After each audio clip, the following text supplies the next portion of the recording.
Hello বন্ধুরা, মায়ের রান্নাঘর চ্যানেলে সকলকে অনেক স্বাগত। ইউটিউব চ্যানেলের প্রথম ভিডিও এটি আমার নাম শ্যামলী দে।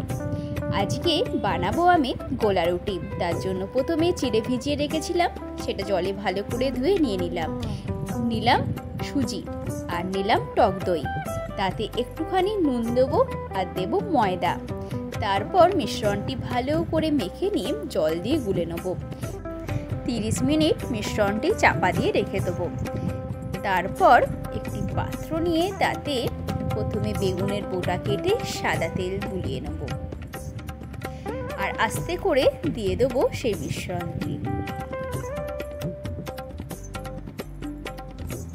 দেখুন কিভাবে তৈরি করি। প্রথমে সাদা তেল দিয়ে মিশ্রণটি দিয়ে একদিক করে ডাউন করে ঘোরাতে হবে। তারপর একটা পিঠ হয়ে গেলে আস্তে করে অন্য পিঠটাও ভেজে নেব। এতে তেল খুব কম লাগে, স্বাস্থ্যের জন্য খুবই উপকারী। তাই জলখাবারে হোক বা রাত্রে এই খাবারটি করতে পারেন, খুব সহজে আর খুব কম সময় তৈরি হয়ে যাবে। আমি নতুন ভিডিও করছি, আপনাদের ভালোবাসা পেলে আরও নতুন ভিডিও আপনাদের সামনে আনবো। আজকের ভিডিওটি কেমন লেগেছে অবশ্যই লাইক কমেন্ট করে জানিয়ে দেবেন। দেখা হবে পরের ভিডিওতে।